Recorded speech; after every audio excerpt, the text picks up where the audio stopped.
unique style that made him world famous. I mean, the way Mark Knopfler plays guitar is well known. I mean, you go to Google, go to Wikipedia, whatever, but it's a style that many composers follow after that without knowing that he came up with that out of necessity. So here's the question of a musician. Suddenly I asked him, so do you have kids? Yes, I have kids.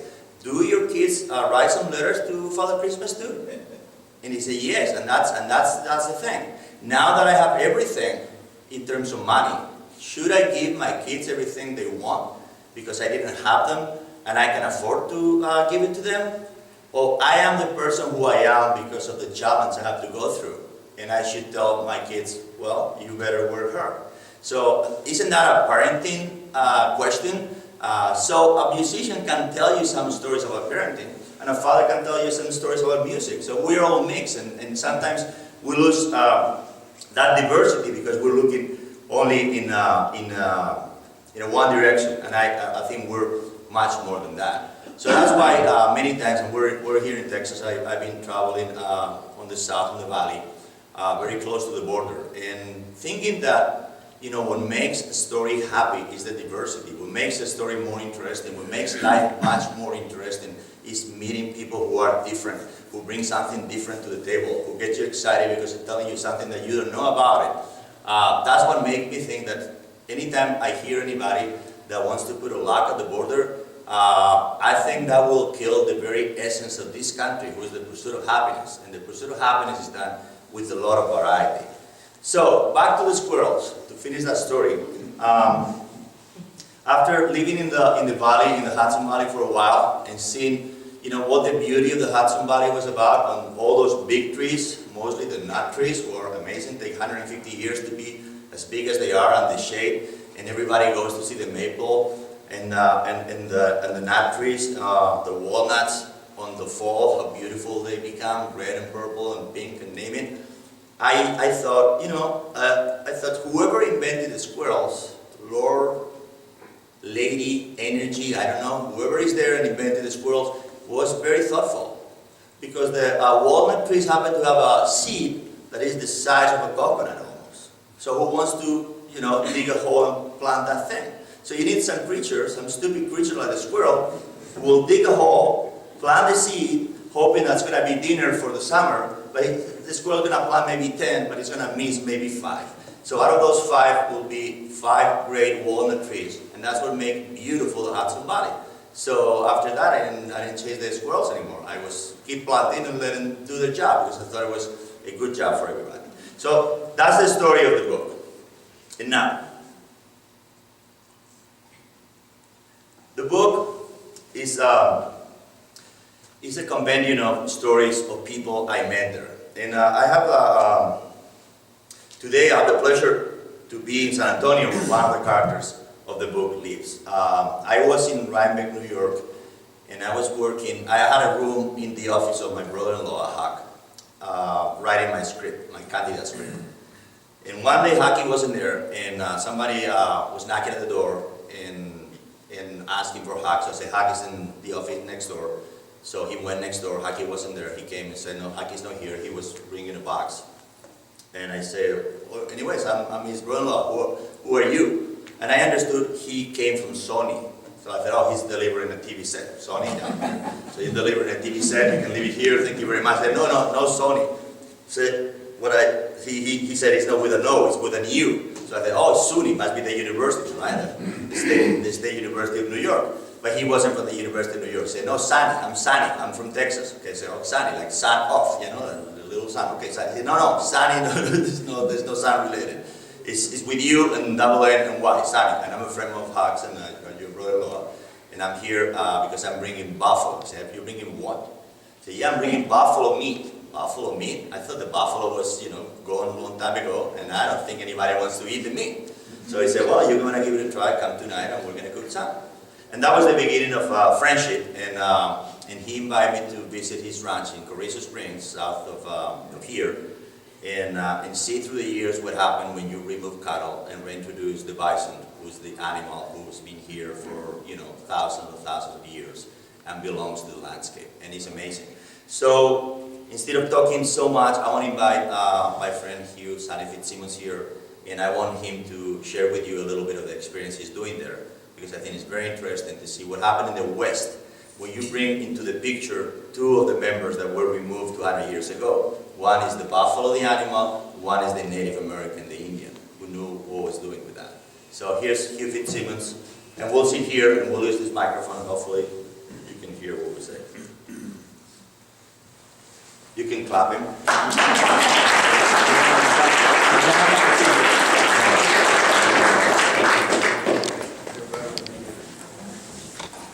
We'll share that.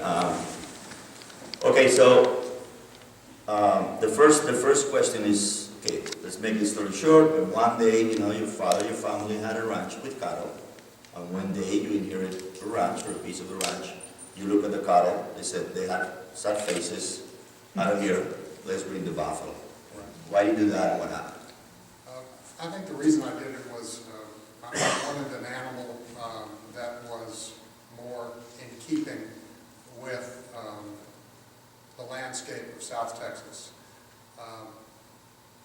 It meant a great deal to me to study history for many years and to teach history, and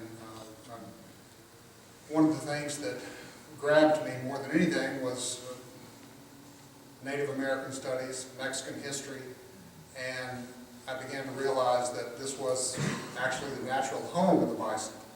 And bison roamed as far south as Durango, Mexico.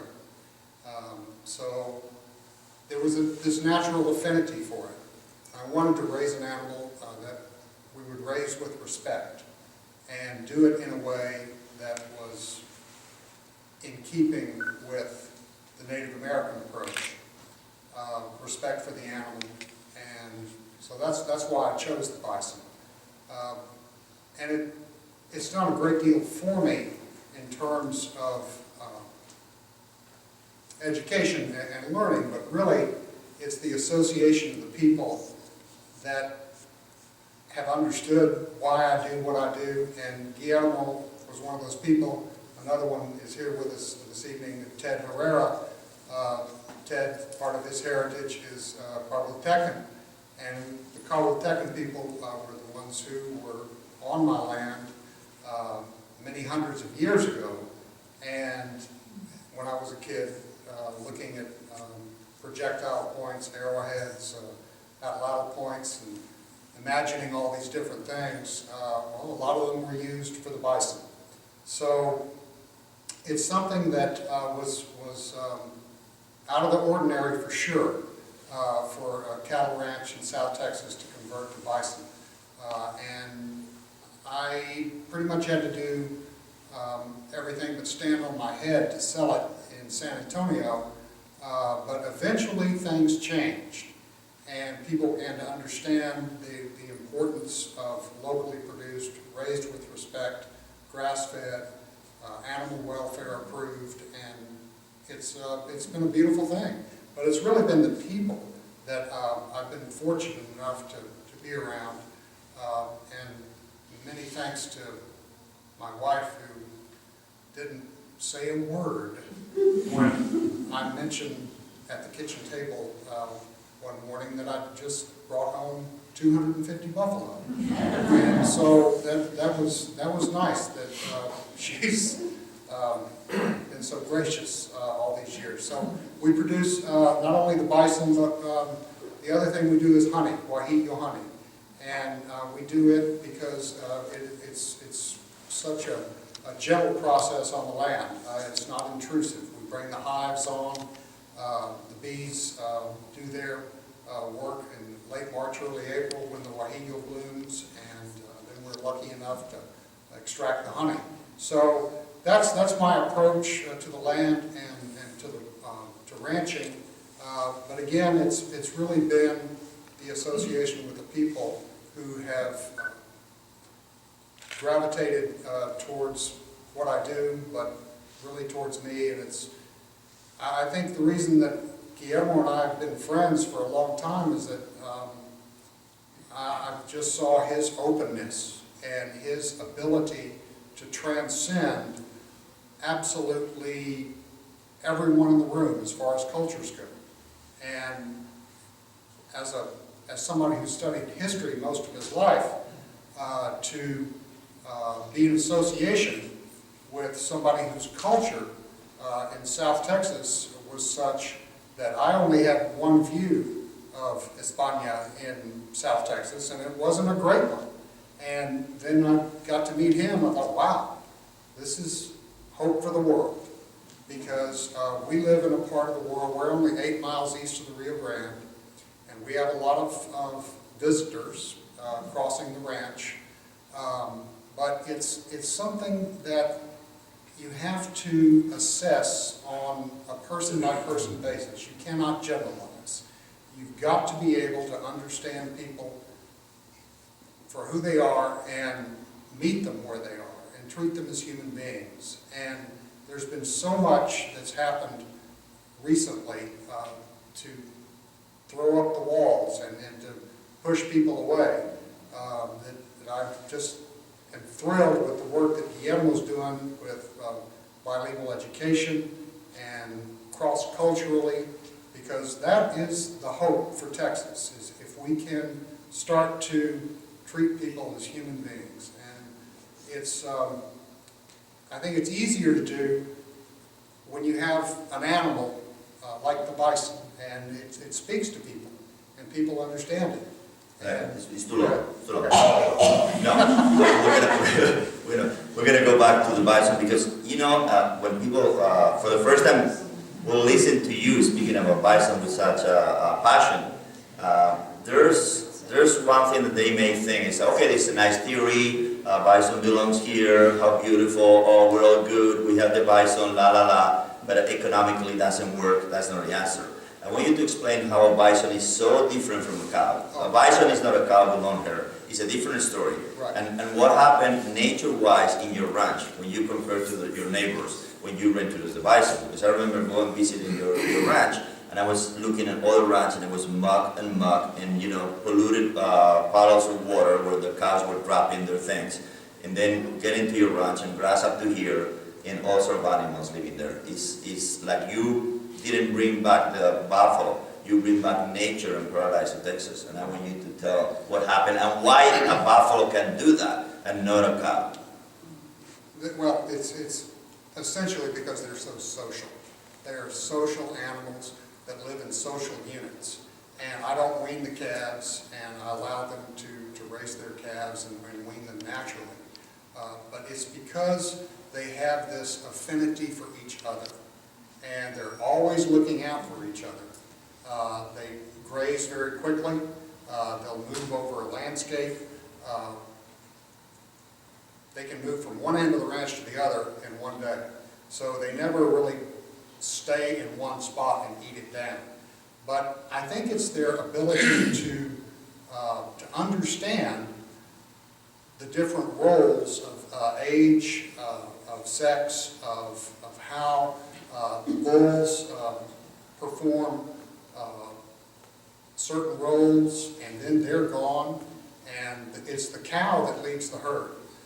It's the lead cow that tells the other animals what to do, when to go, and how to maintain their cohesiveness. I can tell you a little story that it's true. I did not witness it, but a friend of mine in the Sioux Nation did tell me about this.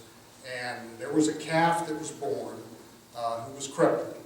And all the cows went over to the crippled calf and tried to get it up.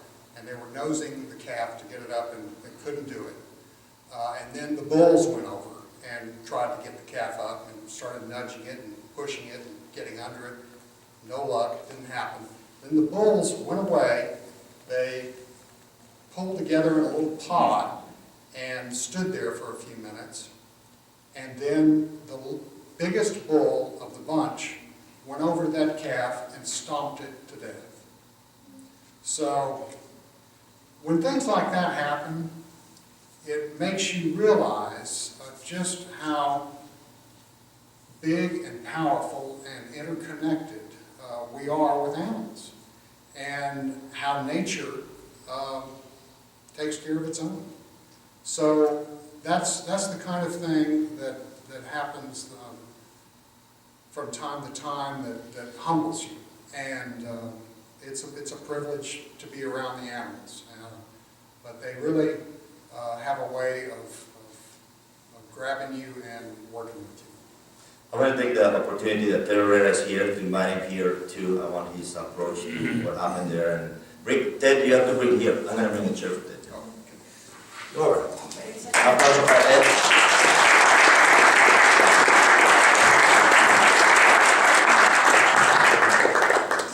And then we'll take questions, whatever you guys want to know. Si cuidamos niños el fin de semana. So Ted, you're an Indian? Yes. But on my understanding, you grew up not knowing that you were an Indian, right? You've been kind of confused as your people for many reasons, right? Pretty much. Besides having Cahuatecan blood, which is the indigenous people from South Texas, I found out that a lot of the things that we were doing we were speaking Nahuatl, because our people were from Mesoamerica. They were allies to Cortés, going all the way back to 1519. They were Tlaxcalteca people. And they were one of the 7 tribes, along with the Mexica, the Aztecs, but they were mortal enemies. They would take captives from each other. So when Cortés arrives, they are very, very impressed with their armor, their muskets, their swords, their dogs had armor, their horses had armor. So they felt, if we make these people our allies, we can take over the Aztecs. And in time it happened, but because of the diseases. As a compensation for that, they became allies, and as Cortés and future other conquistadores came, they would take our people along with them. And consequently, they settled about 8 Mexican states and founded many, many cities. And they even brought the first Canary Islanders to San Antonio, our people, because the Canary Islanders did not know the way from Veracruz all the way to San Antonio, but our people did. So all that was part of my heritage, but my parents had suffered so much in South Texas that they really didn't have a priority of teaching us our heritage. But we felt differently. I had a very sensitive way of looking at nature, just like Hugh does. And so it was mystery for most of my life until I did meet up with Hugh. I had bought into the American dream. Thanks to divine intervention and affirmative action, I was able to get a good job with the federal government. I put in over 32 years, and I was able to get promoted and got to travel, work for the Department of Defense. And I bought into the American dream that you work hard, you make sacrifices, you get promoted, and then you live happily ever after. Well, it didn't happen. When I retired, I was bitter, because I was expecting some kind of utopian existence, and there was nothing around. But I did meet Hugh, and the bison saved my life, because it gave me a reason to get involved now. It was an awakening of who I was, what I carried in my DNA as far as respecting animals. And I always channeled my grandmothers. I was always a spiritual one in my family. I was told by my mom at a very early age that in our tradition, when a baby cries inside the womb before it's born, we were going to have a dawn, a gift of seeing, of perception, because she had extraordinary ESP abilities, and I grew up with that. And she told me I was the next in line. I didn't want that. I did not want to know when bad news was coming. I did not want to know when, somebody I loved was going to get hurt and stuff like that. So I fought it, and I'd cover my ears and go, and make noises to avoid it and run away from it. But in time, it caught up with me. And now I embrace it, I welcome it. I'm trying to remember things I should have paid attention to my grandmother more and my mom. But at the same time, it was a new time for them, and they wanted us not to suffer like they did. They wanted us to speak English. And so we were denied quite a bit of our own history, and that's why there was some confusion. And now I want to live the rest of my life as who I am. And recently, my wife and I did our DNA, and I'm very honored to tell you this. And by the way, no, I don't mean to offend anybody. I'm very glad to be here. But when I was growing up, we were so remote in Nueces County, that's in South Texas by Corpus Christi Gulf Coast, and any European was like the boogeyman. So that would include Spanish people. So Excuse me? but let me tell you, thanks to Guillermo, he shattered that. He's a wonderful ambassador for all of Spanish people.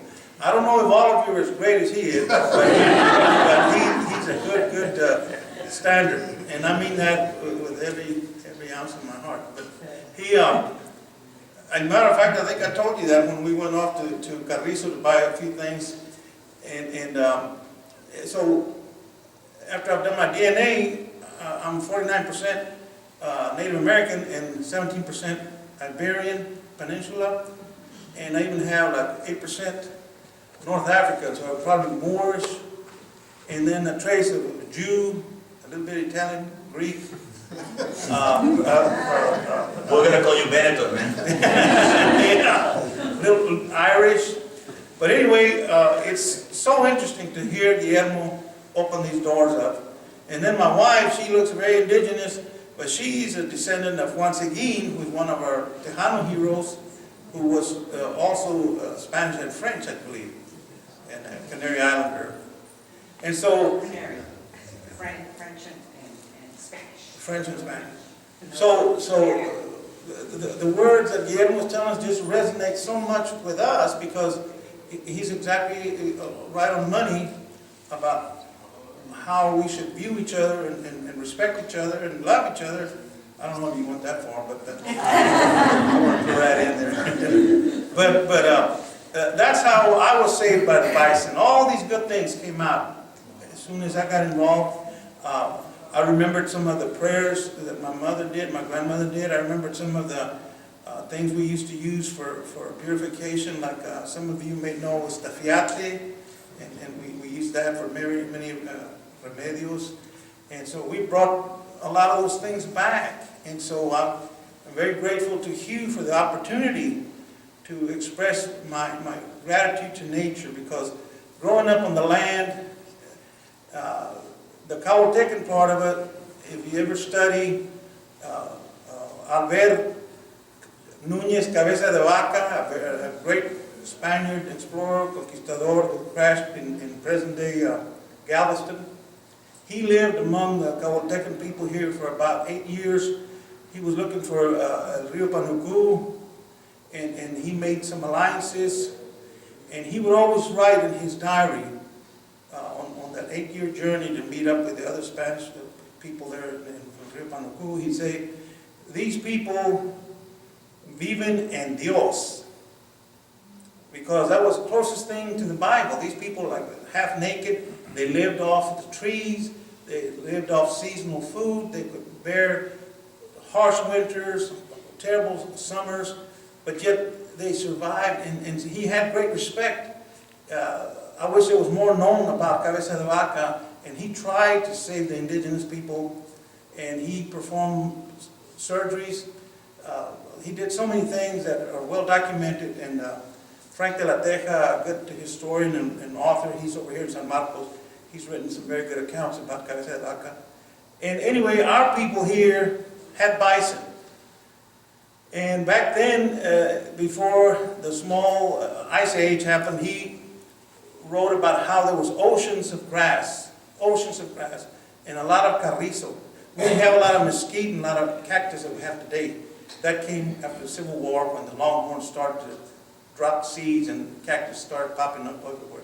But before, it was just oceans of grass. So our people were persistent hunters. They didn't have like horses, and they may have had atlados, not necessarily bow and arrows.